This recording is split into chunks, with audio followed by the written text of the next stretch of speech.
Hey, yo, it's me, Pops Van Marmalade, and you're watching the Comics-Related Madness Network. Huh? So come get some. CromCon. CromCon. Hey, we want to shout out to our sponsors, Daytona Beach Comic Con. If you are a fan of comic books, if you're a fan of comic book conventions, and if you like meeting comic book creators and getting comics and comic-related stuff, then you need to make your plans to attend Daytona Beach Comic Con. This year's show is September 7th and 8th. Silverline will be there, so you should make your plans to be there too. We'll see you there. If you like comics and find yourself in the Orlando, Florida area, doesn't everyone come to Orlando at some point in time to see the House of Mouse? But when you're here, you need to make it a point to visit Coliseum of Comics, especially the one on East Colonial Drive. They carry Silverline Comics, even a limited edition Coliseum of Comics version of our comics. So, when you go, be sure to ask for Silverline Comics and tell them we sent you. OCD stands for Orlando Collector Deviants. OCD, Steve and Trish, they're a family of geeks who promote geek things, particularly those around the Orlando, Florida area. They're big supporters of Silverline, and we think you should be supporters of theirs too. Go give them some love. If you are an independent comic book maker and you need to get your independent comics made, you need to look no further than Kablam Digital Printing. They print our books, and they do a bang-up job. They're not only trusted by Silverline, but many independent comic book makers. Head on over to kablam.com and see for yourself just how easy it is to have your comic printed by them. And tell them Silverline sent you. Hi, this is Tim TK, host of That Silverline Show on Tuesday. Join us at 11 p.m. Eastern, 8 p.m. Pacific every Tuesday night as we discuss pop culture and the joys of making comics. Hi, I'm Barb Kilber, co-host of Silverline's Wednesday Wham. Join us each Wednesday nights as we discuss comics, literature, movies, and anything else that may catch our attention. I'm Roland Mann, and I host Silverline's Silver Sunday. Join me every Sunday at 8 p.m. Eastern as we make mine Silverline.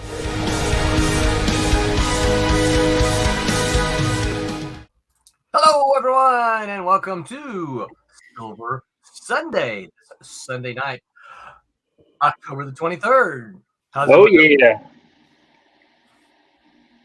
Yeah. Oh, yeah. Oh, yeah. Is that like, oh, yay, oh, yay? What's he sitting next to his banner? Look at him. Can't see your name on it, though. Can't see what? Oh. Can't see your name on it. Oh, there it is. Oh, that's who that is. Very top. There. So you don't have to look at me. Just look at my name. I don't know if you've seen on Tuesday nights,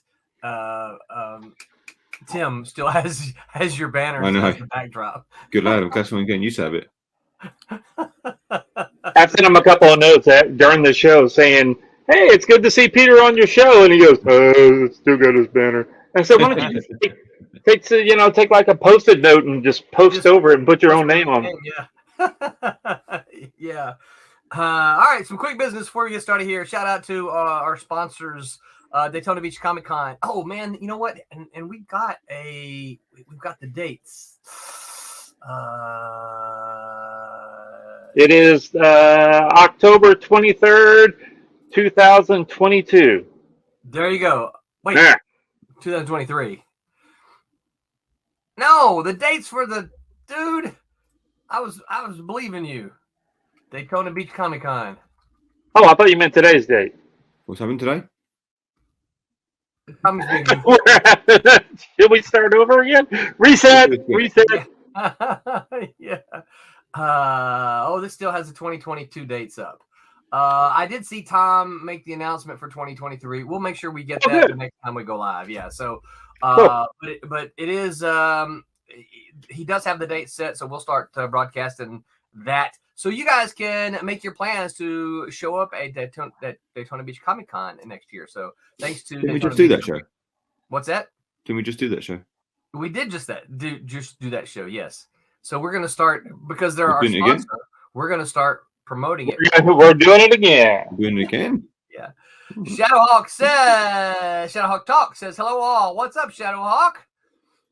Hi. Comic Talk with Pops says, hey Shadow, what's up, Comic? What's up, Pops?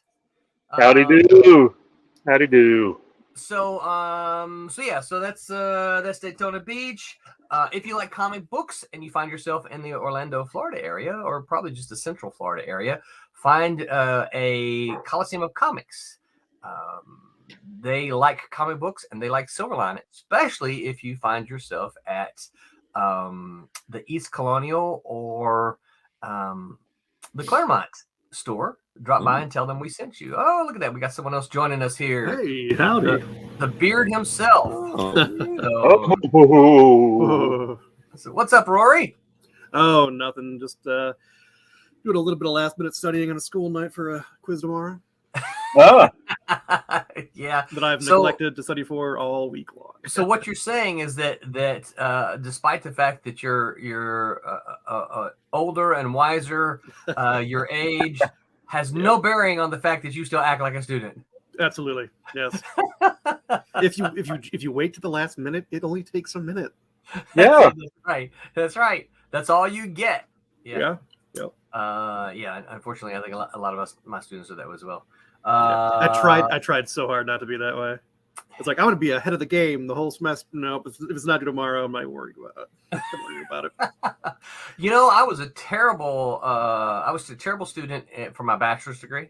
I was young. I mean, I was 18, 19, 20. But when I went back for my graduate degrees, I was a good student. I feel like that's pretty common because it's more specified. You don't have all the extra classes to do. You're just focusing on what you're there for. Yeah, that's exactly. I was there for a very specific thing, and I, for the most part, I enjoyed the work. Yeah. Oh yeah. Tommy, how you doing tonight? Well, I'm tired. How was Markham this morning? It was great. It was really good. We did a whole bunch of other crazy stuff. We did a bunch of big woodworm stuff. We did some of the jumping stuff. We did. There was a new section, a new rollover thing that we were playing with out there. It was kind of scary. So I'll show it to you next time we're out there. Okay. Yeah. So you talking about that part out front of the park where they? No, that wasn't open yet. It's the back. The place that I call something that we shouldn't call.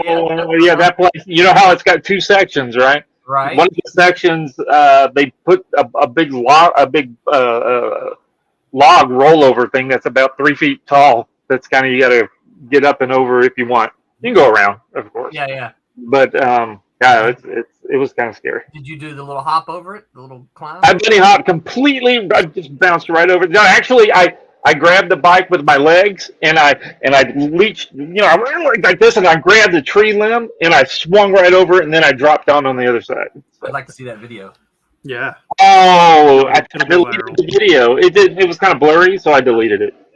Yeah. And Pete, how you doing, man? Well, I'm a little tired, but I'm okay. Yeah. I was complaining about being tired, and Pete's it's 2:00, so The baby that refuses to sleep. Oh, that'll happen. Well, she goes to sleep. When she wakes up, she refuses to go back to sleep. And You think if Rory came by with his beautiful beard, she could like lay down in it, and she could Nest in it. she could just, what is that? she could grab it and go. Ooh, Yeah. that kind of thing. Probably reach inside and pull stuff out. Oh, what's Yeah. this? Oh, look, there's the toy. There's my pencil I lost. Yeah. Yeah, Hyper's with us. What's up, Hyper? Hyper says, like, subscribe, and buy Silverline Comics. This is right. Absolutely. You guys, I saw a video the other day, and apparently what I don't do well enough is I don't encourage you guys. They say it's a call for action. So I'm calling for action. You guys need to go like and subscribe and share on all of the social media platforms to Silverline and to the Comics Madness Network. So we are excited to be, this is still fairly new to us, excited to be part of the Comic Madness Network. You guys have been chiming in and lots of chatter going, so we've had a lot of fun with that. So we appreciate you guys. But we just like talking comics, and that's what we're going to do tonight. So Pete, next week you're going to be at the London Comic MCM London Comic Con, yes. Whoa, good beans. What does MCN stand for? Do you know? More Manchester, comics, MC Comic, money, MC Money. Yeah, that's it. More comics and Manchester money. Comic Money. because it's expensive to get in. So, more comics and money. That is one thing that I know that Tommy can attest to as well. Comic shows didn't used to be this expensive. You would pay a price at the door, and then you had a lot of money to go buy comic books. But now it's Not anymore. expensive That's to for darn sure. door of a lot of these. Yeah, that's Yeah. And that's Yeah. and so my problem with that as a creator, this is a whole other talk, I guess. But my problem with that as a creator is that it sucks all the money up from the fans and the attendees there, so that by the time they get into the show, they're like, I just dropped $80 to get into the show. I don't have any money to buy your $5 comic. Or Movie your comic media is your what $25 sketch or whatever it is. They suck that all up. So So MCM is movie comic media. So I just said, thank you. Did you? I I'm said- sorry. I was looking for it. I wasn't paying attention. Right, to Peter you. said that. Turn up the accent a little. I'm backing you up, Peter. Backing you up. I heard money. I'm I sorry. wish people would visit. Hyper says, go see Peter at the show. He draws really, really well. He draws Yeah. stuff. Yeah. He draws stuff. I draw And good. And he draws good. He drawers good. He draws good. He's English, so right. So it's drawers. He drawers good. I drawing good. Drawing. Drawing. Pop says, glad to have you here. Thank you, Pops.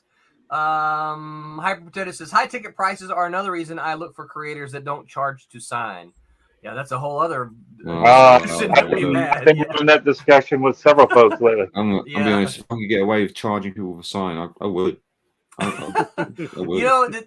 I think I understand it more for the some of the folks like Marv Wolfman, who every time I've ever seen Marv, he's had a line, and some of these guys bring up, here's my entire run of Teen Titans. Would you sign it? And they bring up Yeah, these that's big a long mess. boxes. People do that.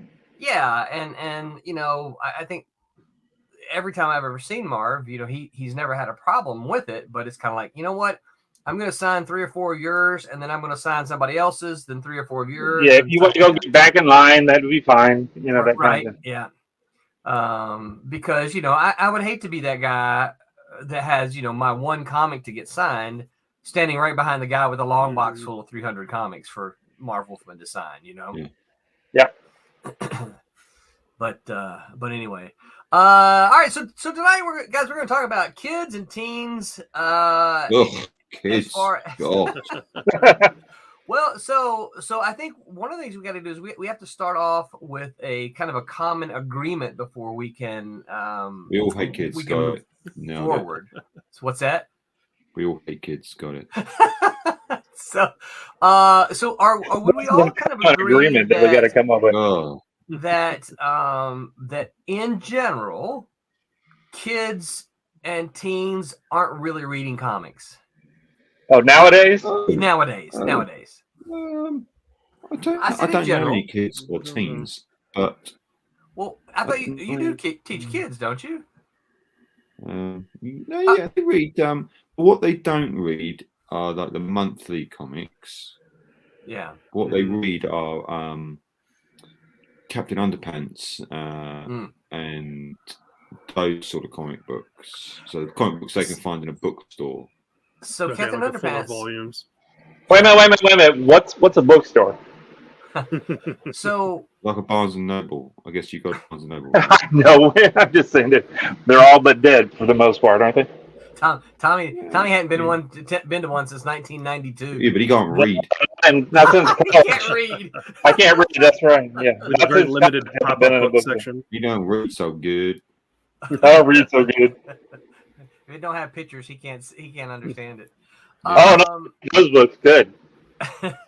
Well, so I think just in general though, I read them for the articles. Is what it is. maybe let me tweak that a little bit. In general, they're not reading the monthly comic books Mhm. like we did, right, when we were kind of that age. Not kind of that age, but when Sure, when we sure, were that sure, age, yeah. sure. All right, so So if we have that then kind of in agreement then. So one of the things let's talk about, and we can approach it. Thank you. From all aspects. What can creators do? What can retailers do? What can publishers do? What can conventions do? So we can kind of attack it from all sides. So there's not just one way. I guess this is kind of more like a brainstorming. How can we as an industry kind of focus, get the younger readers back in? Because part of the reality is, and I think part of what we're seeing today is the industry kind of abandoned the younger readers. I don't know, sometime in the 90s, maybe late 90s, and we're now seeing the rewards of that, and where most of the buyers today are in the older demographic. Yeah, and comics grew up with the people who read them. Right. Yeah. So how does the industry address that? Again, like stores and at conventions and publishers, creators. What do you guys think? Any ideas immediately? Well, I want to ask what age group are we shooting at? Are we talking about trying to get the kids at the very beginning, so that way we can like build our own audience and then start turning them into us young. Kind of a thing? Let me ask you a question then, and this would be a question for anybody who's listening, and you guys chime in the comments. What age were you when you first started reading comics? Well, I don't read too good, so. Excuse me. For Tommy, that would be, what age are you when you first started looking at the pictures and looking at the pictures and trying to make my own stuff up? I was young. My start was really with the cartoons. Is kind of, I think, is where I really started. But in I'm thinking that it was more of the. Now, of course, it was this Spider-Man stuff is what I remember is the first stuff that I was reading. But it was the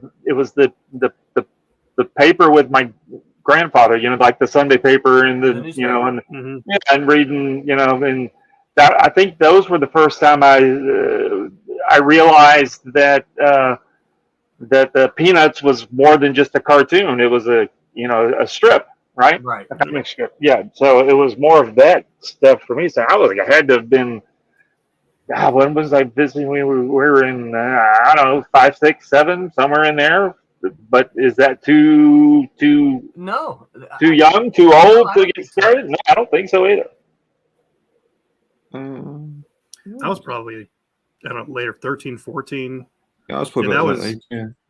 Yeah, because when I was that old, X-Men, the Uncanny X-Men had been out, Batman cartoon had been out, and then I was at the library like, oh, there's the paper versions of these. So, Spider-Man, Superman. So about 13 or 14? Pete, is that what you 11, said? 12, 13, maybe 13, yeah. Found comics, reprints. Yeah, and that was right about when the whole manga thing really kicked off in the States. So those were everywhere. Yeah. Piper says, I was somewhere in the 3 to 5 range. I couldn't even read yet, but got them and looked at the pictures. That helped me learn to read. There you go, just like Tommy. I was probably about 10. Because I think I was around the 3rd grade when I kind of first started seeing comics, and it wasn't until probably around 12 that I got pretty serious about them. Actual comics, not like the Sunday paper stuff, but the actual comics. Yeah. So I would say that's kind of that's kind of what we're talking about. We're not talking about kids' books. That this is an A. A is for Apple. That's no. Yeah, just those illustrated books that teach you how to read and learn and all that kind of stuff. I ain't trying to think of where I was at the time when we were in. I can see it now. We were in K&B. That's what like what we have Walgreens and stuff. That's what the New Orleans it's called K&B drugstores and stuff. And they were oh golly, where was I? Yeah. So the comic books. It was before I was a teenager. I know that. So it was still, But anyway, I'm sorry. I'm still trying to. I'm trying to nail down a date for actual stapled floppy comic books. Yeah, well, and what I had to do when we first started talking about this, I actually had to remember what my first comic was, and then go look it up and see what the date was. Oh, yeah.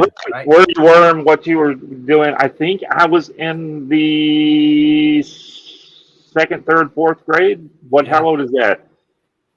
Fifth. That I think would be fifth, like 7, 8, 9. Yeah. Yeah, somewhere in there. Yeah, I remember getting Spider-Man You books start first grade in the somewhere drugstore. about 6 or 7. Okay. Oh yeah. Right. Since I do a comic where the kids are in the first grade, I should probably know the ages of what I want my kids not to a be. bad Hello, idea, fellow yeah. teens. I don't know who's writing these things anyway. I don't know. I'm all right. I need somebody to help me write. I think more of my son's classmates have read Harry Potter than have read a comic. That's I'm all for true. reading, so. but I want That's comics to appeal to all. And yeah, bless you. Thank you. Bobby Weskovich says, "Hello, big dummy. What's up, screw loose?" Sorry, Tommy, you didn't get a hello this time. I'm glad. Yeah, that's right. He knows better to be making fun of me. The last time you were bike dummy, weren't you? Bike dummy. So we're talking about, kind of that age-ish. Yeah. So how to get what is that? Is that pre-adolescent? What is adolescence? What is it? What Adolescence, yes, teens. Preteen. Preteen, is that a good thing? But when we go to the movies, the superhero movies and stuff, you see kids that are younger than that in the movies. Yeah, So, well, PG-13. You talking about because like for all the PG-13, even the ones that they really shouldn't be in there watching, the parents are bringing them in watching them, so they're watching them. I don't care if we think that they shouldn't be watching some of the language or some of the violence; they're still watching them. So I think it's a generational gap too, and just society has changed. We used to have everything physical copy. We didn't have a digital copy of anything growing up. So that was the norm. Now everything's digital. So if you either want to get a physical copy in their hands or a digital copy in their hands, well, okay, digital is that, middle mark. But I remember like in the 90s, everybody wanted to be a marine biologist. Every movie out there and TV show was like Sequest or something. It was all very fixated on one aspect of something. Or Egyptology was huge, or Robin Hood was huge. But now they're taking these franchises and milking them over decades and decades and decades. And it's really narrowed the pot. So I think we got to think outside the box. I think we should go back to everything maritime and under the ocean.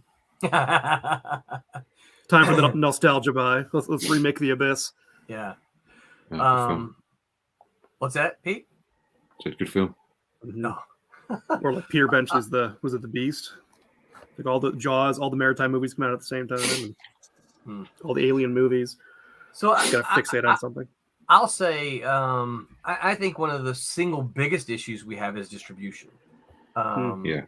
Because if you guys think about, when you were first getting them, they were all on spinner racks, right? You could go to your grocery store, you could go to your convenience store. You could just pick them up when you were when your mom took you to the store. Yep. It's like, it's time to go get groceries. And you're like, Mom, I don't want to go get groceries. And then you'd make your way in and find some comic books in there. Yep. Were they cheaper then? Yeah, they were cheaper. I mean, But so was gas. Yeah. You were still. I do remember that. I remember just throwing a couple of comics into because I could never really get a whole bunch by my mom, but I would throw one or two into the buggy and hope she would just throw it up on there and not think about it when she was checking out. Yeah. Yeah. Well, you could also get them at the 7-Elevens. Mm-hmm. Yep. I'd go to a library book sale and just load up. Really? What? So wait a minute. Your library carried floppies, the individual comics? Yep. Wow. Now that's kind of unusual. I think they carry trades a lot. They carry trades, but libraries wouldn't carry. A lot of libraries wouldn't carry them because they fall apart too easily because they're just not hardbound. Yeah, they're little flimsy comics, and you get 10 hands, 12 hands on them, they start falling apart. Yep. So so you wouldn't see a lot of those at libraries, and of course this was pre popularity of collected forms. Yep. You know. Oh, and they got battered, torn up. I mean, yeah, they just kept putting them out. So yeah. And of course, you know, comic shops. I discovered comic shops when I was, you know, an older teen. But that was the kind of thing you had to drive there on purpose. You know. Yeah, it wasn't until I was in college before I realized it was comic shops. Yeah, it was always. And then there for a little while, magic cards. Yeah. No, there was a while from I pretty much all of high school. I didn't get many comics at all. It was mostly, you know, junior high and elementary school or grade whatever. You know, before junior high when we moved from Louisiana to Mississippi. It wasn't until I went to college before I started getting more comics again. Yeah. So there was over 3 or 4 years that I didn't get any comics. Wow. That's why I'm filling all those holes. Yeah. Yeah. You know, so I think there for a while we had both. You know, you could get your comic at a comic shop, but you could still run down to the 7-Eleven and you know, get the issues of Spider-Man or whatever that you missed, you know. But we don't have that anymore. You know, and somebody always brings up the fact, oh, well, you know, there was the DC did the digest at the Walmart checkout counters. I remember seeing a couple of those. And then, you know, Allegiance Arts had a stand somewhere. I never saw them. I've seen pictures of them. And so I know that they were out there, and I know some people got them, but I never saw, and I looked at it. We have 3 or 4 Walmarts around us that we frequent, and I never actually got to see any of those because I was kind of interested in you know, maybe buying I heard good things about Bass Reeves, so you know, I was gonna see if I couldn't find that one or what was that other one, Nora, something like that. But they had a couple of them that you know I wanted to check out. So, but I never saw them. So I would contend, my argument would be distribution is probably the single biggest thing that we would have to fix, because otherwise, how are they going to get them? You know? Yeah, you got to make it easy. You got to put it in front of them. Oh yeah. Well, but the problem is, and so I don't disagree with you about getting them in bookstores. The problem about bookstores is, though, I mean, as you mentioned, somebody, maybe Tommy, bookstores are having issues, right? I mean, we've had bookstores over here shut down like crazy. Yeah, I think I know one in the area. I was gonna say we've got one in our local mall here, but I can't imagine it. You know, it does that well. They've added a coffee shop to, I think, help get people in there. Coffee shop in there. Yeah. I mean, so where else would you put comics if you were doing it?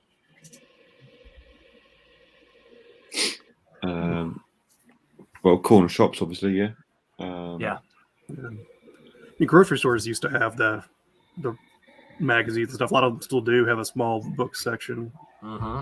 There for a long time, Walmart used to have them. When I was working at Walmart, this was back in the 90s. You know, they had a full-on rack of comics, and they don't you know, every now and again you see some, but mostly it's trades, and I think it's when they're. And then what was the books that came out like last year? There was a run of some books that were in Walmart, but you don't see just the regular Marvel DC stuff in Walmart anymore.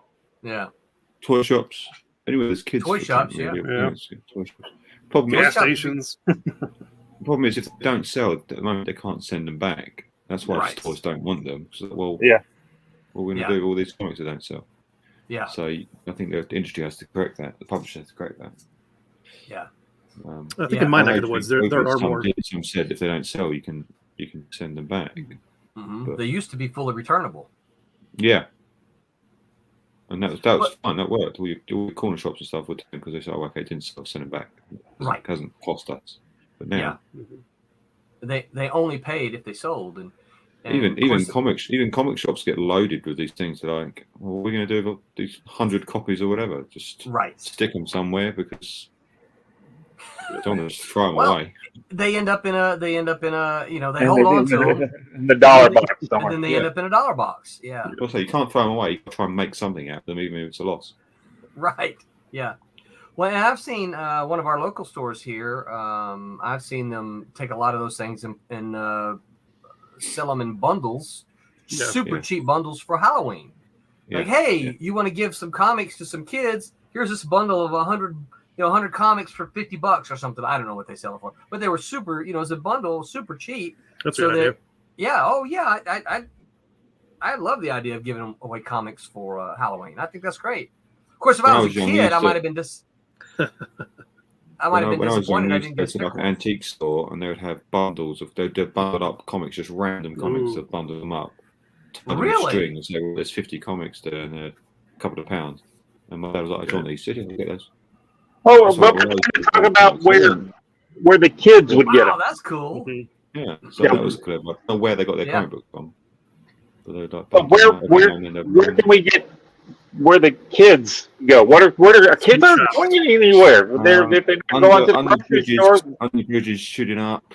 The bridge. Bike tracks, bike parks, skate shops, the smoke shops. When they're going to get their wacky tobacco at the smoke shop. Cigarettes, beer and alcohol. So we selling comics at the liquor store. Is that what we got to do? Good question. Yeah. Where do kids hang out today? I remember they're hanging out at the house. That's not online. They hang out online with their friends. Yeah, right. They play video games out there. It's just I mean, maybe that's just a reality I don't understand, because we hung out at the mall, we hung out at the reservoir, we went to the park where the reservoir was a park, right? So we went to hang out there. Well, I mean, we see lots of kids doing rink.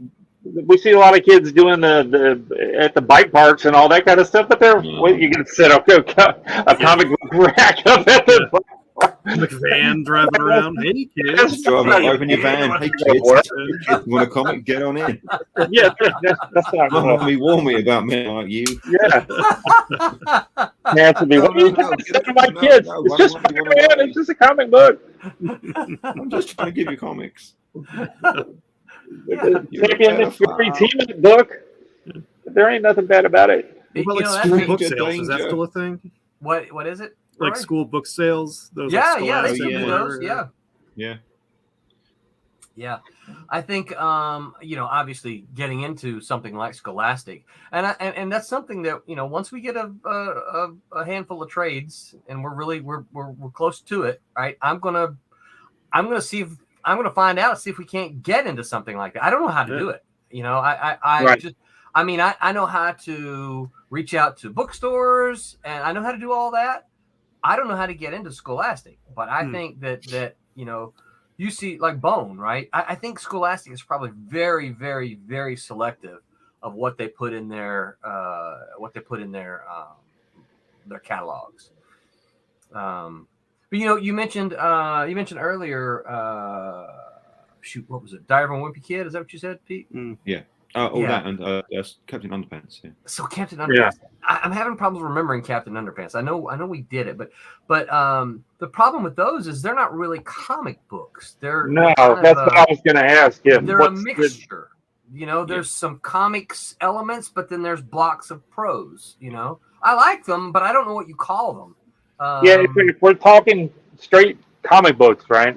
Yeah. Those are. Yes. Yeah. I mean, those are like advanced, the itsy bitsy spider books, right? They're illustrated books is kind of what they are. Well, Patrick Seeley says, where do comic districts get their their library content? I'm not real sure I know the answer to that either. I don't know. I think there is a library list that they can get on. So maybe that's something that schools or publishers need to be more aware of. How do you get on a list of books that librarians can order and put your book in their How do we get bookshelves? How do we get hooked up with Dolly Parton, because she has a big book? She does very well with books. Yeah. Because no, it's a. I knew you were going with it. He slowed down for that. He goes, I want to get with Dolly Parton because she has a big Freudian book. Yeah, it's like a foundation that sends kids, I don't know, like 5 books a year or something. Really? Yeah, so that's self-generated. She's sent millions of books out, hasn't she? Yeah. Millions. Yeah. But I don't think they're comic book type stuff. I think those are mostly illustrated children's books. Yeah. Are they children's books or comic book? Definitely children's books. I don't know if there's anything else there. I think they're more illustrated books, not comic books. Yeah. Even though a comic book is illustrated, but we're trying to make a distinguishing aimed at kids. Between the two. Yeah. Baldwin Orange says hello. What's up, Baldwin Orange? Go ahead and stop by. Look, so do we not worry about selling them the floppy book and figure out how to sell them some sort of digital subscription, or is that your next thing that you're going to? Because since they're online all the time. Yep. That is certainly a possibility. Baldwin says, I don't have much to say about kids' comics, but I have been reading 8 Billion Genies, and it's great. Is that a comic? Well, I don't know. I guess so. I'm gonna go look at it. So what we're talking about, Baldwin, is how do we get kids back into comics? Kids, and I don't want to just say kids, because I think when we say kids, we think of it's just 7, 8, 9-year-olds, but I'm talking about teens too, because a lot of folks started reading at 13. I think Roy, isn't that what you said? You were 13, 14. Yep. Pete said the same thing. So we're not talking about just kids. We're talking about younger readers. And that's why BJ and I debated this title. No, that's kind of neat. This 8 billion genies thing. Is it a comic? It looks like it from what I'm getting at, what I'm looking at.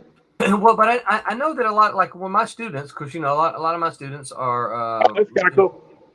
It's Image Comics. It does look interesting. Of course, it's no, never mind. I was going to say it's by Brian K. Vaughan and Fiona Staples, but that's Saga. That's a comic. Yeah, it is a comic. Yeah, but the 8 Billion Genies was on a page in front of Saga, and it looked like it was the same thing, but I scrolled and it went over it. It's like, okay, that's not the same thing. I think the question of finding them is a big one. I think that has to be answered. Okay, so the second question is, let's kind of roll around to this one then. Not yet format, Tommy. But let's talk about content for a minute. So Marvel and DC used to be, and it's funny because when people say, well, Marvel and DC were always targeted to kids, it's like, well, kind of yes and no. I mean, when they first started off, they were not, because they were aimed at general audiences. And in fact, in World War II, soldiers were one of the biggest audiences of a comic book, because they probably still are. Really, that's okay. The level of nerd in the military is outrageous. We all play D&D. All right. Well, so here's a thought. Let's backtrack one time. If that's the case, where do soldiers hang out? On the base, right? Yeah. Where are they getting their comics? Yeah, we have an exchange system or a commissary system, and it is notoriously difficult to get into. Is it? Okay. Well, that's where I was headed, because I know they've got the commissary. Yep. I had a buddy when I was stationed in Buffalo. He started a series of children's books, and he finished. They were Coast Guard related, and he got like 4 of them or something, and he started selling them in the exchange, and then now he's got like 20 of them. He's doing very well for himself. But again, they're children's books, hardbound. Yeah. And they're in the commissary.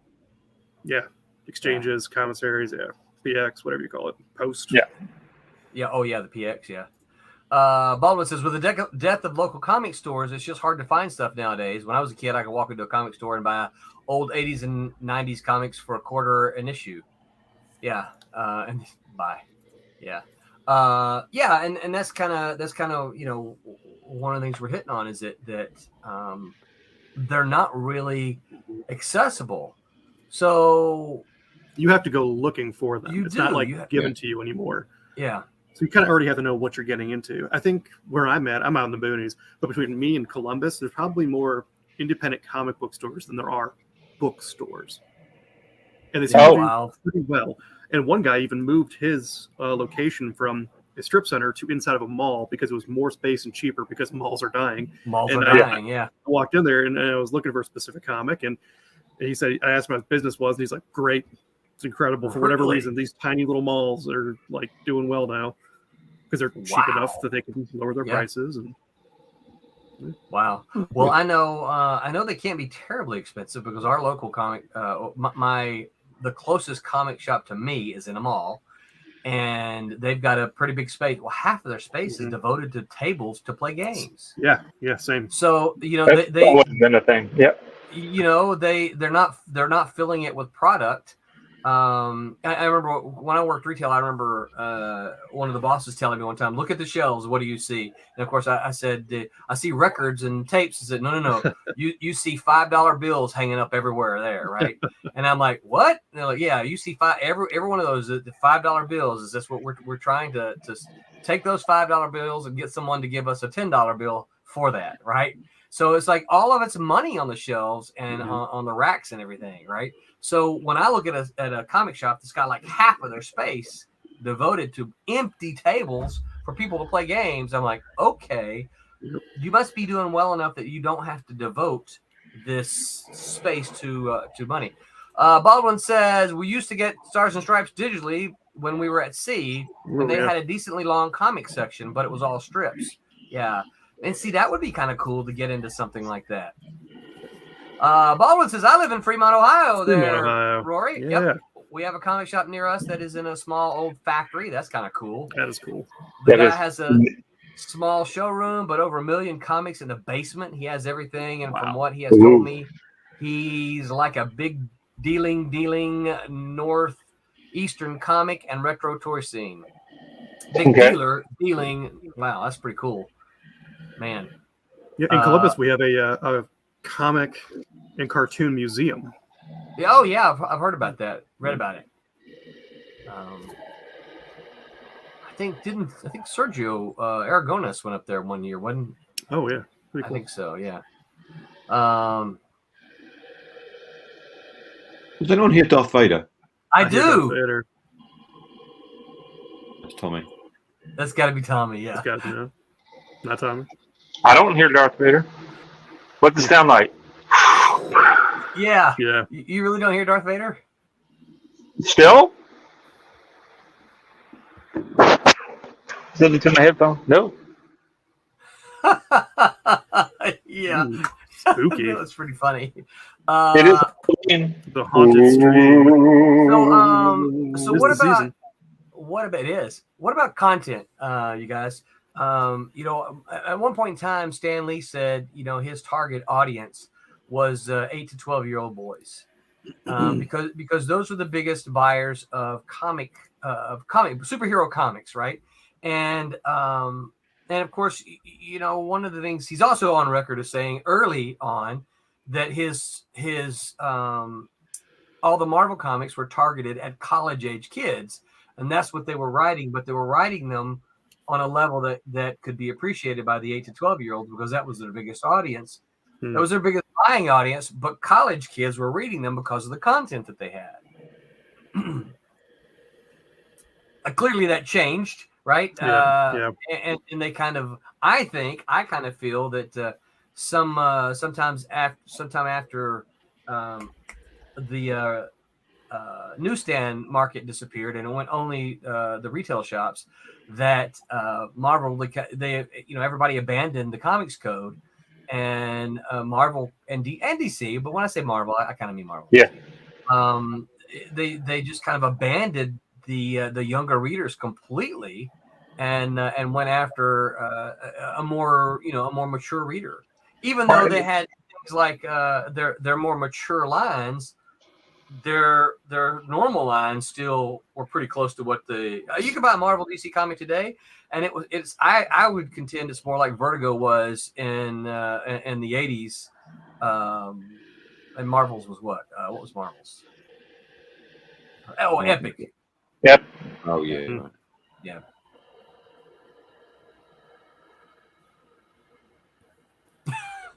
Any thoughts on that? No, they do seem like that. We just started. We weren't getting in the new people, and we were just writing the same books for the same folks, and it's like that group just kind of got bored with it, and they just kind of disappeared, and it just got moving over, and none of them, I mean, there's some, but it's like the kids, they know the we're talking about the Marvel and DC stuff. They know those characters, but they're not buying those books either. They're not. No. There's a plethora of interests out there you could hone in on. I mean, there's a lot more. I feel like there's a lot more historical comics out there now. Yeah. Well, like Extreme Patriots and that kind of stuff. Maybe. Yeah, maybe. Well, I think there's always been, and of course there's there's ups and downs, but there's always been an independent market, and there's always been a variety of genres. Superheroes dominate and I like superheroes. All right, superheroes dominate the genre, but there's always been science fiction and fantasy and horror, and romance. Those have all been out there, always been out there. It's just they got to do them better. They haven't been super popular, right? So what a publisher's going to do, they're going to lean toward where the money is, and the idea, even I would argue maybe even still today, that's where publishers feel the money is. I think independent comics probably feel money is in fantasy, because I see so many independent fantasy comics. And Walking Dead, what a huge God, it can be done. And I'm sure there's a lot of like historical epics out there now, like on Netflix and all that stuff, the Crusader ones, the Viking ones. Yeah. You could make comics about those. I'd like to see like Shakespearean done as a comic. Yeah. I think that would be interesting. Man. Yeah. Or the old Greek tragedies or comedies, Yeah. Would you have them worded as Shakespeare did? Absolutely. So the only problem with that, I would like that, but I think the only problem with that is that I think many already have a problem understanding that language, and so Actually, I used to use Shakespeare as a training tool with some of my guys, and I've since given this information to a buddy of mine who works at an agency. We would sit around in a circle, because we would all like deal with the public and industry and private citizens a lot. And if you're like an 18, 19-year-old kid going out there and enforcing law, you don't know what you're doing. You stumble and stutter over your words, and you got these like 40-year-old people. I've been doing this for 30 years. Yeah, well, you've been doing it wrong. So how do you get across? So we would sit in a circle and pass Shakespeare around and read for like 30 seconds to a minute. And if you mess up, you just keep going. And then it's the next person's turn. So you get so used to making mistakes in front of people that it just becomes like smooth. Oh, that's because if you don't acknowledge your mistake, nobody else is going to acknowledge your mistake. Right. And then your diction becomes better. You enunciate better. It's just confidence building. That's interesting. Baldwin says, when I was a kid, my favorite series was Deathstroke the Terminator, because the new Punisher issues were too expensive. That's interesting. I would have thought the new ones were relatively the same. Because I think at some point we have to accept that the popularity of comics have moved to the silver screen, and comics are more niche than ever before. The only thing I would say about that is that there's plenty of and I don't want to turn this into a manga versus comics thing, but manga is selling really well, and they're selling to the age demographic that we're talking about. Yeah. So what are they doing? Is that just what people they don't sell monthly, they don't sell monthly. So these big thick books of just black and white. Yep. And it's the style, the aesthetic of it. Yeah. I have a hard time. Well, I mean, just because we don't like it doesn't mean that they're not like they're obviously they're buying them. So what are they doing that's making it so that that's the and then like as we were kids, what do we? When you went to your mom and dad and said, "Look, I need for you to buy these books," what can we do to make the kids do that again? Because obviously they're just not doing that, and maybe it's like one of the things is they're not in the stores, like you're saying, but even the stuff, the digital stuff online, they're not getting that stuff either. Well, so there's a lot of I see a lot of people say, hey, put some of your content out there for free. Currently we don't do that. We don't have any, of course, a lot of our, or a couple of ours, they only have one issue. So we don't want to put the only issue, but, or do we, I guess that's kind of a question I have is like, is that something we want to do? And say, look, here's the first issue. Well, I don't know if you're first. I wouldn't give the first issue away, but maybe the first 5 pages. So here's first 5 pages. Yeah. To read more, go here. Go here and pay for the rest of it, and hopefully you get them off the hook. Kind of like the little preview on Amazon, right? Yeah. Mm-hmm. Just go to Amazon. Pages online. You can read a little bit and then decide if it's written in a voice that you like or in a comic. It looks like something that you'd want to keep reading, and then all of a sudden your superheroes get into a fight, and then you get an ad that says you're going to have to go pay for the rest of it. Paywall. Paywall. Yeah. There you go. Yeah. And then make it so it's available to one-click purchase kind of thing. Don't make it so you have to like order. I mean, we always like to, and I'm saying this being a printer myself. Of course, I want people to keep printing their books, but if we're trying to get the folks to buy the stuff, we just need to make it easier for them to buy it. Not only easier for them to find the stuff, but easier for it's not really tough to purchase this stuff. Yeah, that's an advertising thing. Yeah. Yep. They can always go to Pete's house, and he can just let them read all of his comics because he buys everything still. Yeah. Just set up a cool basement room. Yeah. No, don't touch my stuff. Get off. You dirty kids, get your paws off mine. Get your filthy hands off my book. Get out of my yard. It's Halloween. It's almost time to be screaming. Come into my yard. I need to kind of scare you. Yeah. So one of the things. But the content, you were still talking about content. So are we writing? So like when I do the stuff that's behind me, all this little kid hero-y kind of stuff, I purposely try to, anybody could read it, and I'm not writing it so it's dumbed down. I'm just making it so it's just fun.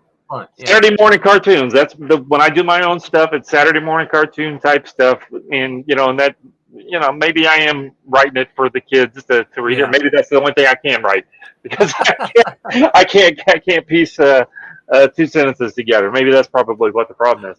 But maybe we're writing stuff. You got to have some more.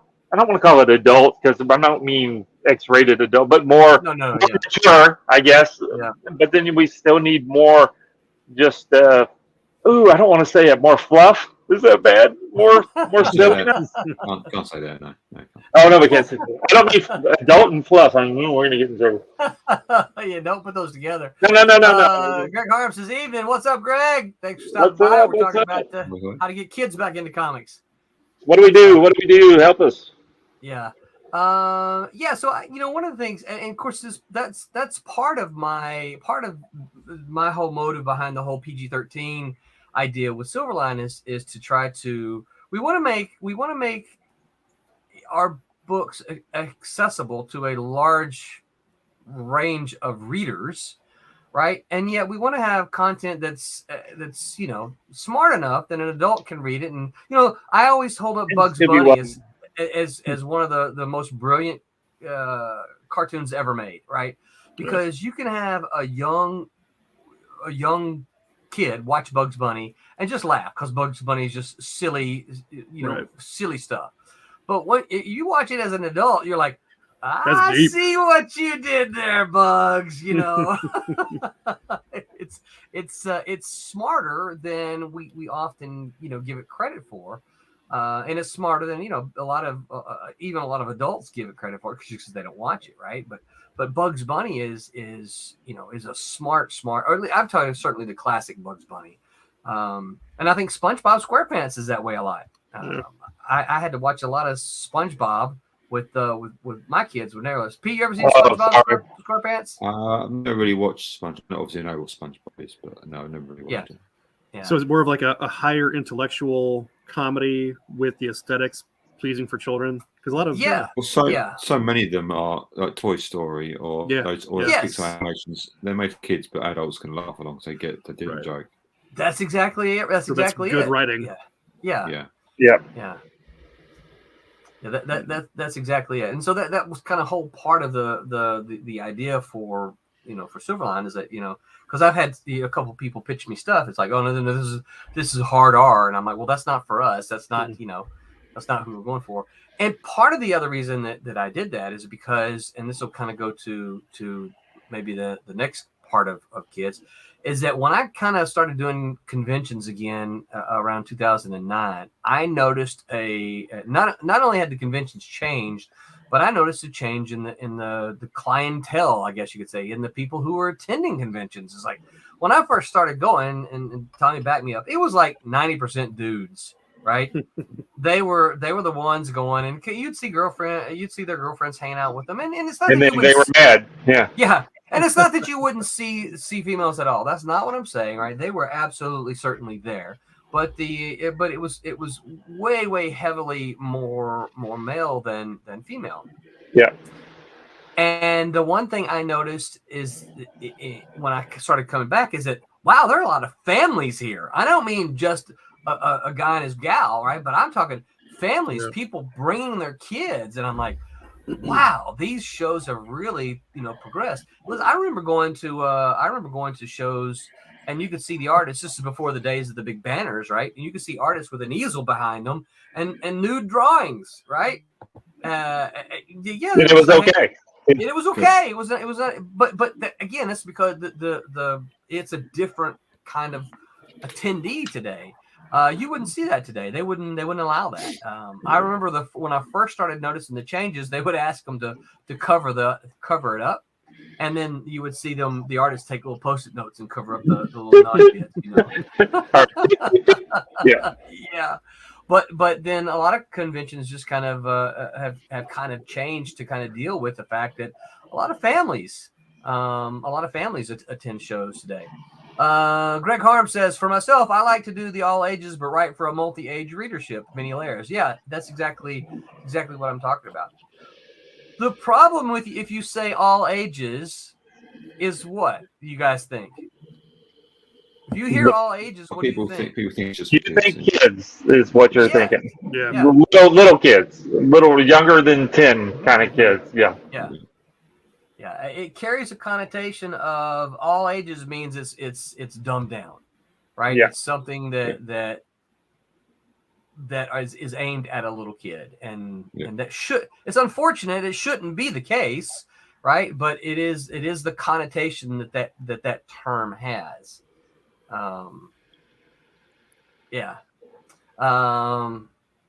Greg says, I don't promote it as all ages. I ask who are they looking for, as in like who the buyer is. Yeah.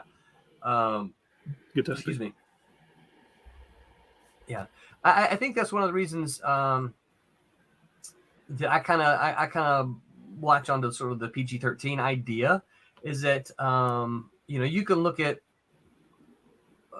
and I think that I look at the Marvel and DC movies. Those are most of them anyway. All the blockbuster ones are rated PG-13, right? And how many times have you gone to a Marvel movie and seen, an 8, 9, 10, 11, 12 year old there? PG and people will say, well, PG-13, what it really stands for is parental guidance for kids under 13. Right. Okay, cool. Yeah. And so they make it, that way. I think one of the things I loved about the first Avengers movie was the way they handled the swearing, right? Captain America was like, language, right? And they made that a part of the movie so that it was fun, right? But you could still take your 8-year-old, because if they heard the word, they were like, oh, look, Captain America's telling them to be careful. Hey, yay, don't say that. Hyper says, I know an artist at Heroes complained to me that he was asked to cover a graphic drawing. As a dad, I was actually happy it was covered. Yeah, I think it's a comic event. Comic conventions now family events. So yes, yeah. Sorry. And this is one of the reasons that I don't want someone coming up to me, a bunch of Silverline books, and me having to go, oh no, you can't look at that one. You can look at all the others though, because what's going to happen is, and here's what I kind of argue is kind of happened to the industry. What's going to happen is mom and dad are not going to care They're just going to say, don't look at any of them. And then they're gone. And then they're gone. Let's just go somewhere else. Yeah. Yep. Yeah. Just go somewhere else where we can look at all of it, right? No, I mean they're gone from comics altogether. They're like, I'm not letting. Mm-hmm. Yeah. Yeah, that's probably true too. Hyper says most stores growing up had the adult stuff either behind the counter or at least in a different marked box. Yeah. Yeah. I remember the what was it? Brendan that had that little room in the back where he kept all the adults with the X-rated movies and stuff. That one. Yeah. Greg Harm said, "Seen that happen." Yep. Yeah. So yeah, I think I think we have that is one thing we have to accept is that, and I would also argue, I would contend that this is one of the things that has kind of hurt comics is that as the industry has gotten to be have more families involved, we haven't as an industry, particularly as independent comic makers, embraced that shift. Independent comics and listen, I support the concept, but independent comics have embraced the idea that I don't have Marvel and DC telling me what to do, so I can draw nudie stuff all over the place, right? That's fine. I agree with your right to do that. The problem is that when mom and dad and their family stop by, they're going to go, "Oh no, we can't look at it." So they're not going to look at anybody, right? They're not going to look at any of them. And you think that would be having more families? Think like that next generation is going to have a guaranteed market. Yeah, like I grew up with this because mom and dad liked it too, and well, and so there's a discussion I'm not sure that we want to have, but is Spider-Man the same today as it was when you were a kid? Nope. No. Is I can't even say that I'm reading Spider-Man anymore. Superman? No, not at all. Nothing like the original. No. To what I read as a teen. So, and this is a problem when mom and dad see that they're like, "Oh no, all these changes. I'm not going to have them." So that they've destroyed. I would contend that Marvel and DC have, if not destroyed their comic brand, they've hurt it a lot. Because maybe they held on to the same characters for too long. And restarted it too many times, just trying to milk every cent out of it, that they've destroyed their own product. Yeah, I don't know. I don't know the answer to that. I mean, obviously, you look at something like Robin Hood. Robin Hood's been around for a long, long time. Yep. We still like Robin Hood. Kevin Costner's the only good one. But Robin Hood doesn't. Whoa. Robin Hood doesn't run monthly. I watched a Disney one the other day with the fox. Oh, that's a good one. Oh, that's a great one. That's the best. Robin Hood, Little John, watching through the forest. Even then, they made Marion hot. Don't know. Would you say Foxy? Yes, you are right. Foxy, yeah. Don't know how they did it, but you're like, yeah, she's a good-looking girl. Yeah, that's right. Yeah, better than that Minnie Mouse. Yeah. What was the line from Wayne's World? Did you think Bugs Bunny was cute when he dressed up like a girl bunny? Yeah. Yeah. That was funny. Got me sidetracked. What was I saying? You just picture Maid Marian, can't you, Foxy? Yeah, right. Yeah. What about you? Was this an animated thing? Oh, you've seen it, Tommy. Where the rooster, he comes on singing. Yeah. Let me tell you a It's such story. a great film. It was on really TV. The old one? Yeah. The Disney Okay, one. all right. I thought you were making it. I was thinking that y'all were saying it was something new. No. Yeah. You gotta remember, Pete's with the new addition to his family, Pete has regressed and he's going to start watching a lot of those things all over again. You're like, hey, what film shall we watch today, Luna? Oh, this is a really great film. That's right. Let's watch this. It's raining. You can't let them watch any new stuff because you have to get like the old, really bad quality stuff out of the way first, or else they'll never go back to that. Piper says she was a straight up vixen. Right. Everyone knows. Yeah. Yeah. It's funny because you talk about that. I wasn't sure, the way TV was going at the time. So when I was in college, I recorded all of those old classic. What do you mean you didn't know where TV was going? Well, we just had cable, and so I wasn't sure how. And long story short, and not to dive off on it, they started editing some of the content out of some of the classic cartoons. Yeah. And so I wasn't sure how much of that would be available. There are a couple of things that I really like that are no longer available. We won't go there, but they're no longer available in the U.S. So I just started recording stuff and buying stuff. So I was like, well, when my kids come along, I want them to be able to see this stuff, right? And so sure enough, then when my kids came along, I had like a 3-hour VHS tape of nothing but, classic Bugs and Ant and the Aardvark and Hong Kong Phooey and stuff like that. Hong Kong Phooey. And then, then we didn't know that everything, within 10 years, everything was going to be just, you jump on your TV and press a button and there it is. And you didn't have to record anything anymore. Yeah. Yeah. So all those videotapes I eventually got rid of. So yeah. Do you think VHS is ever going to be worth anything? I hope not, because I threw all mine away. Yeah. It's kind of like my vinyl. I kind of wish I had my vinyl now to sell it now. Oh yeah. I sold all my vinyl around 2003-ish, two or three. Now I kind of wish I still had it. The next hipster thing, because hipsters are all into vinyl. They're going to go back to VHS with manual tracking and just really, really love it. I get the sentiment of the vinyl. But the next one that tells me it sounds better than digital, I'm going to slap upside the head. Because it does not. No, I have this argument with folks at my office with their kids because they're in the vinyl now. We're talking about the vinyl. And I'm like, that's not how they recorded it with all that crappy pops and snaps and scratchy noises and where it jumps, 3 or 4 seconds. That's not how they recorded it. They didn't do that on purpose. No, but I encourage them to buy the stuff because they're collecting the albums and that's fun. Yeah. To get all that stuff, but it's like, collect all the albums, but listen to it digitally because that's closer to how they actually recorded the stuff. Yeah. Well, the thing I miss about it is warm and it doesn't sound as good, and it doesn't. It's called static for a reason, Yeah,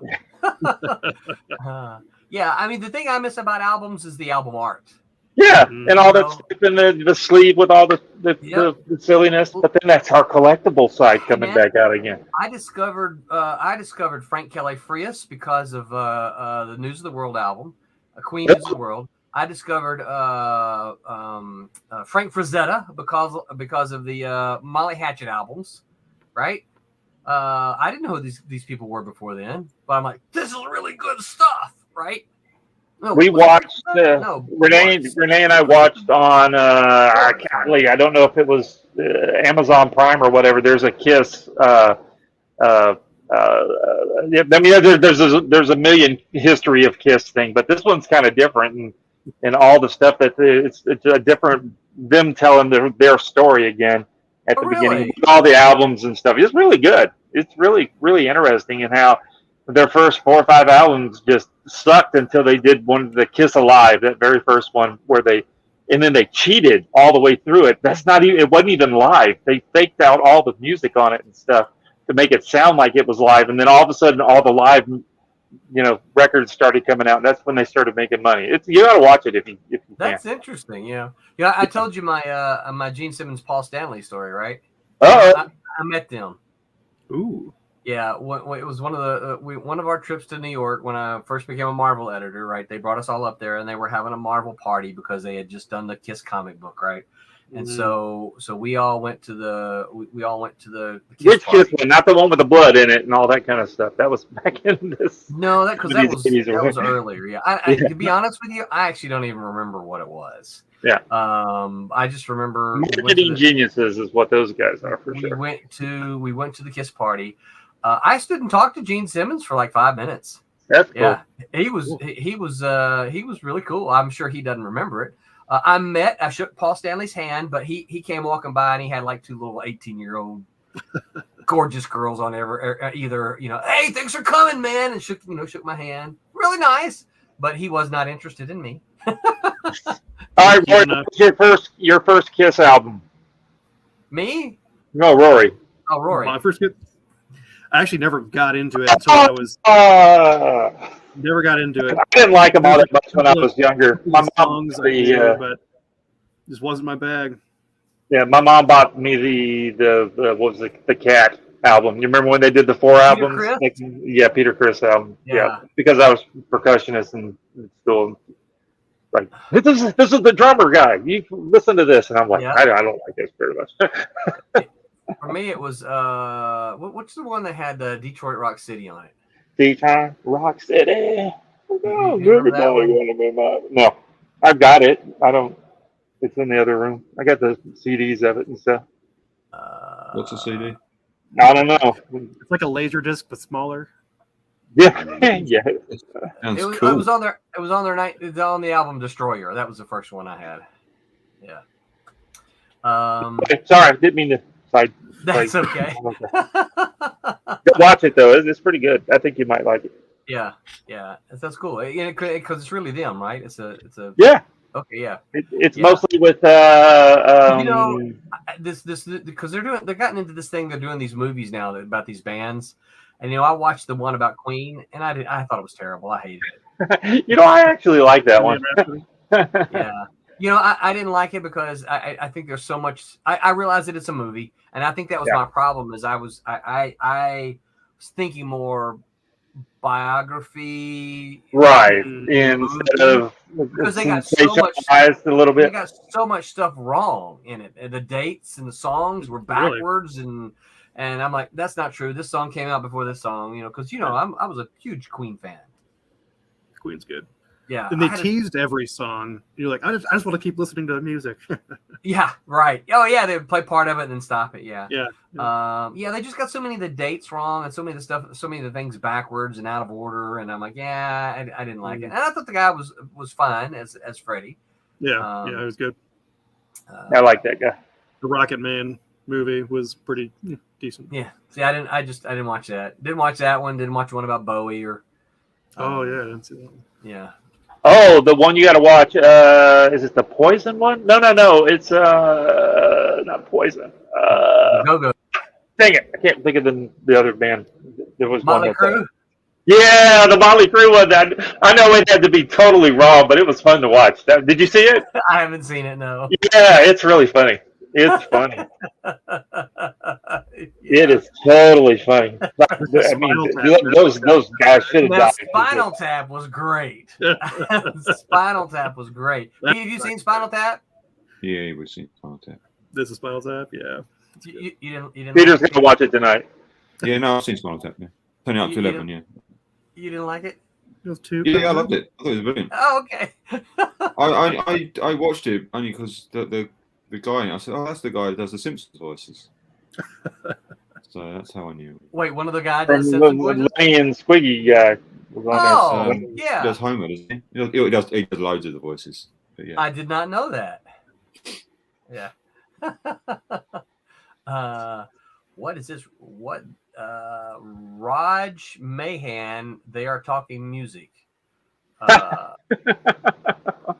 He's like, Greg's like, I tuned into this to listen to comic book stuff, and they're talking about music albums. Right.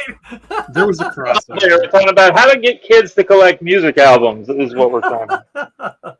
Paint your face and. No, I'm going to bring it back around. So kids are now, I mean, in a big way, they are collecting, vinyl. So why are they doing it? And he loves music. Yeah, he loves music. So why are kids collecting vinyl?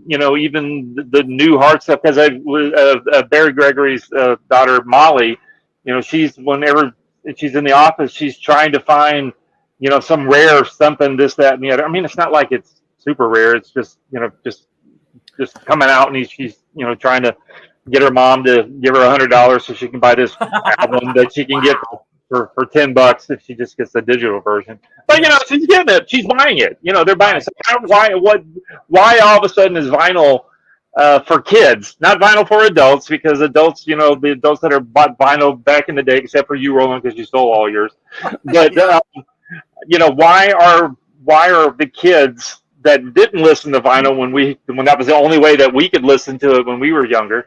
Why are they buying them? Why are they buying it? And they're listening to it because they all three of Barry and Jennifer's kids, they all have record players.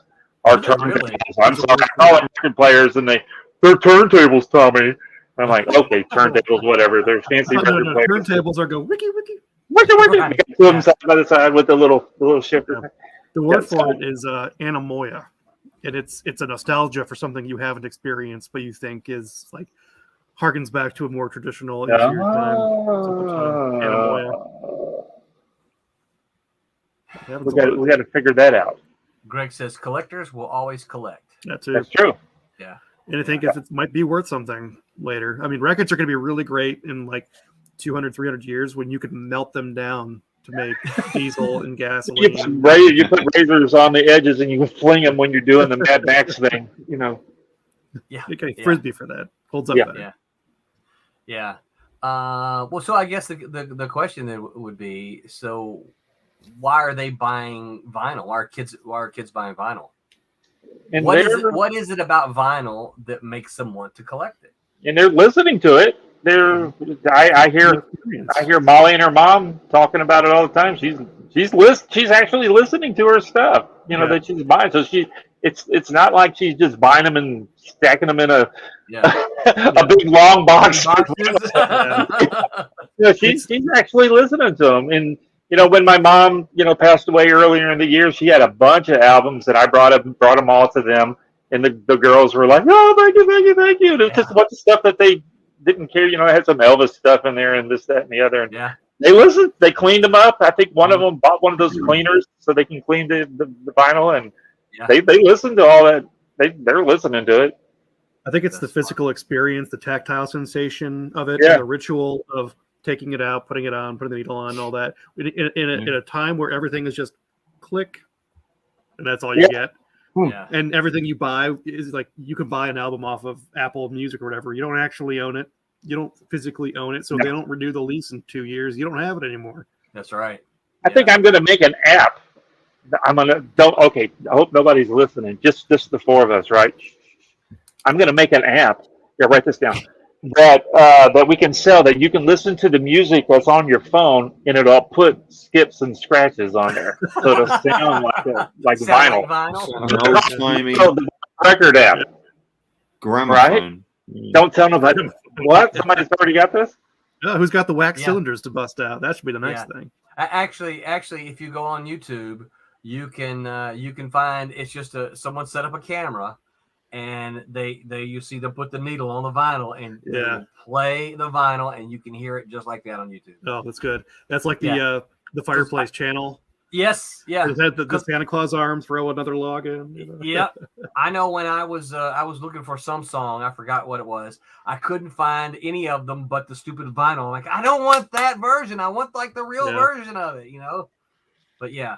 I don't think, not every song, obviously, but there's enough of them out there that you can just go on YouTube. Someone has a record player and they just put the needle on, and that's what you're listening to is you watch it play. You can see the warps in the record sometimes, and if if you're paying attention, you can hear them. You can sometimes hear them. Greg says preservation, history, a sense of continuity. Yeah. All right, so how do we turn that back around to comics today, right? Clearly, people still buy comics, right? People are still buying back issues even. Yeah. How do we turn that around today so that they say, oh, look, there's Silverline Team Up. I need to buy that because preservation, history, sense of continuity. We're Steam Patriots. It's a marketing advertising thing. They have to be told that these are physical copies that you will have forever. It's not going to get deleted. It's not going unless your house burns down. God forbid. Is this why a lot of Marvel and DC first issues will actually announce on the issue, fantastic first issue? If you think about it, right? Yeah, makes sense. Yeah. Should we start doing that on all of our first issues? Let's do it. Yeah, I thought we did already. Well, we did for Silverline Team Up. Yeah. The sensational first Steam Patriots. Yeah, there you go. Greg says, if you guys figure it out, let me know. I tell you, we all figure it out. Yeah. Yeah. Yeah. I think we're doing the right thing going to cons and physically putting it in people's hands. Yeah. I mean, every con I've been to now, like somebody has brought somebody else back to the table and said, "This is the one I was talking about," and immediately sold another. And how do you get so here's then the question, right? So because at conventions, you're 5 and 10 in it, right? Oh, I met 5 new people, 10 new people, they bought the book, that kind of thing. So how do you get those to turn into repeat customers? How do you make those? Is this where story comes in, and that it's got to be so good? Yeah. So good, or a cliffhanger, and have an ad right at the back saying, "Here's our contact info. Look out for the next Kickstarter because it's coming." So here's I'm gonna throw a little monkey wrench in here, and Hyper, if you're still around, I want you to chime in here. I have heard from some, and I think I saw Hyper post about this once, that they will support Kickstarters such as ours, and they will get their books. I'm sure they'll flip through them. One would hope, but then they go in a box of to read, right? I have a box of to read. That's right. So that's my question. Is like, how many people have backed our Kickstarters and haven't even read the books yet? Mm-hmm. I don't know the answer to that. Yeah. That's again where the story has to be so good that once they get to it, they're gonna be like, "Oh yeah, I wonder if there's any more of these." And then by that time, there's 2 or 3 more available. Then just buy them all. Now I know in I don't know if Hyper may not still be around, so in his I'll step up and defend him. I know in his defense, he I have seen him post on his Twitter this one, like he would get a Kickstarter, one of our Kickstarter books, and he would say, "This one went to the top of my to read pile." Wow, cool. So yeah, so again, part of it is how do we ensure that happens for most of our content? What do we do? Yeah. Greg says for repeat customers email list. Greg, we do that. I've got to enter these emails in from the last show. 1, 2, 3, 4, 5, 6, 7, 8, 9, 10. There's about a dozen of them here, so I still haven't entered those, but I got to get those entered in before we launch our next Kickstarter. So I will say, when it comes to like the to read pile, when I come back from a con, I immediately read those comics that I bought there. Do you? Like Peter's went to the top of my list when I got home. The Last Witch Hunter. Yeah. Is it still sitting there, or have you read it yet? Oh yeah, it looks really good at the top of the pile. It looks great sitting at the top of the stack there. Yeah. My God, someone made this. Oh. And I read every voice with your accent.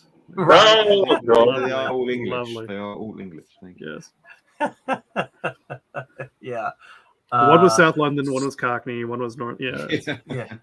Yeah. Oh, yeah. Greg found that funny too. Yeah, I think that's, of course, I think that is, one of the challenges as a creator is his, and of course, part of the truisms, one of the truisms of comics has always been, or I believe anyway, has always been, the cover is what makes them pick it up, right? The cover, bar none, is what makes them pick it up. It could be because it's a cool title, right?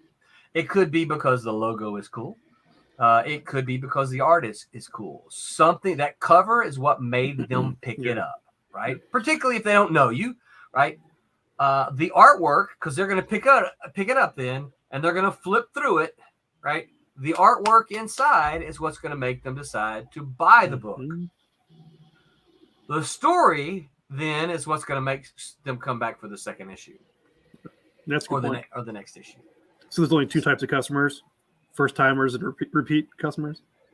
I mean, can you? What else would there be? What else would there be? Yeah. Yeah. The freebie ones, the ones you give free books to.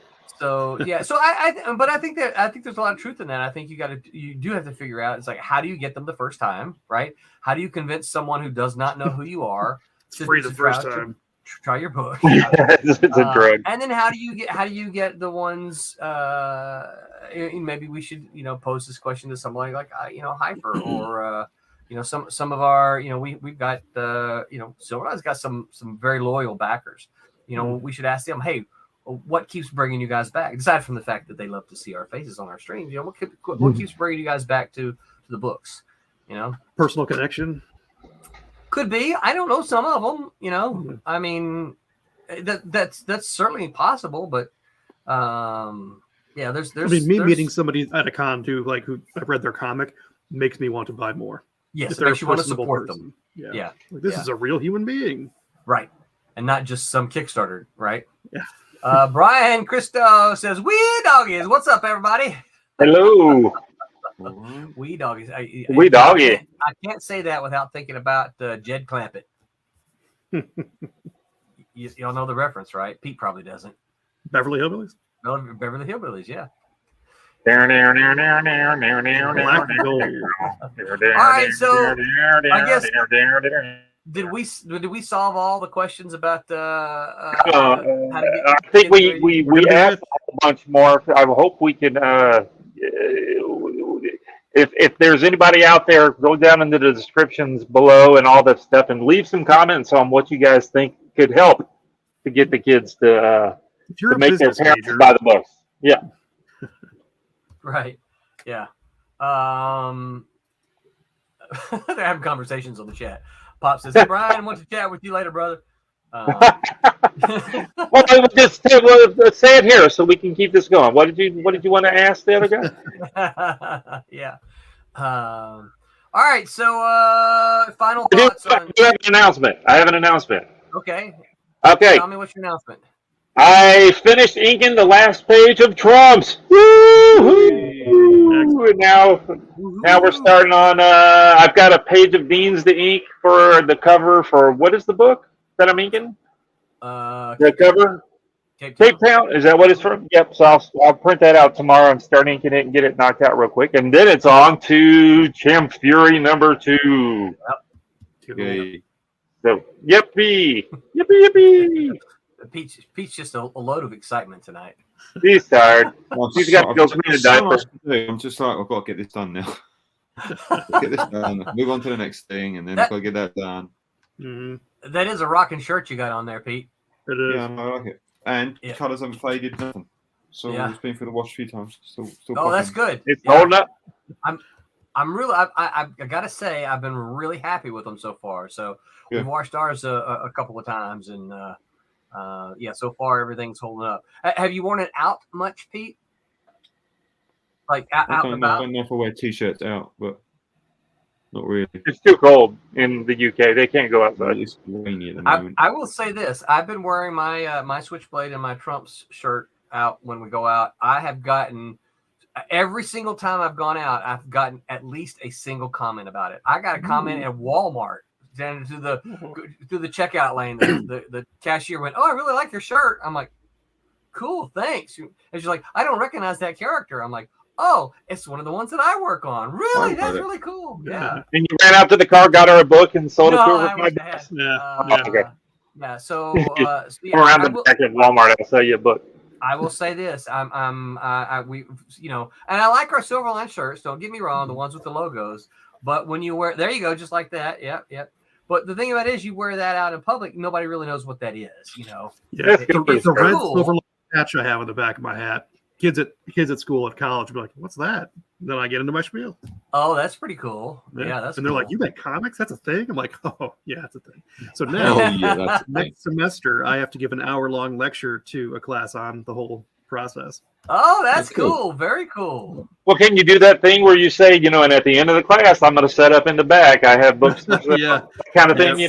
That's like a concert. I'll have somebody in the hallway. Exactly like at a concert. Yeah. Cool. All right. Well, thank you guys for hanging out with us tonight. Shout out to, I know Pops is probably going, "Hey, are you going to run the ads?" I got to still work that out with you, Pop. I don't know. The Comics Madness Network has some sponsors. And so I gotta make sure I get with Pops so that we don't leave any of those out and cause any bad blood, because we love the Comics Madness Network here And again, thanks Absolutely. Pops for getting us involved with this. We love to see how it's going to grow. In fact, we already talked about taking some of our older content and repurposing it for some of those reruns, some late night reruns. Yeah. Cool. All right. So, Roy, thanks for stopping by tonight, man. Where can folks find you on the interwebs? You can find me and Scott at Steam Patriots, mostly on Instagram, but we're also on the Facebook. Excellent. You got any shows coming up? We have another spooky show on Wednesday, I think. Ooh. And then as far as shows, comic conventions. Yeah. Okay, I'll be shooting to be at the GalaxyCon in Columbus in December. GalaxyCon in December. Okay, very cool. Thank you, Tommy. What about you? Where can folks find you on the interwebs? Just go on Google and type Thomas Florimonte, Florimonte, and you'll find me here, there, and everywhere. And I'm here every Sunday, at least when I'm not bike riding. So excellent. And what about your upcoming comic shows? I'm doing one with you in the next couple of weeks somewhere, and then probably one with you in the couple of weeks after that. Somewhere else. And then one with you somewhere else, probably around the corner. And then there's that other one that you and I are doing that's at the other place. Oh, the big one. Yeah, the big one. Yeah. The big one. Got another one we might end up doing in February. So the next one for you, Tommy, that I'm aware of is November 5. Pop Sci-Fi there in. Oh, that's right. That is correct. That's correct. Because we're going to bring our bikes, and when it ends early, we're going to go to Mount Dora and go bike riding. World Man, CEO, and Secretary. That's great. That's a great job. All right, excellent. A couple grab them by the throat, Mike Barron. What? Greg says, cool, good luck. He also grabs you by the funny bone. Facts. Pete, what about you? Where can folks find you on the interwebs? On the Google, you type in Peter Clinton Art, and there I am. Simple as that. Twitter, Facebook, Instagram. And you've got a show coming up, right? We've got a show next week, or this coming weekend, MCM London. And then I have in November 12th, 13th, Thought Bubble up in Harrogate, which is a lovely part of the world. I recommend, if you ever want to do a convention, that's a good one for Silverline to do. Yeah, and it's probably going to be really cold up there, isn't it?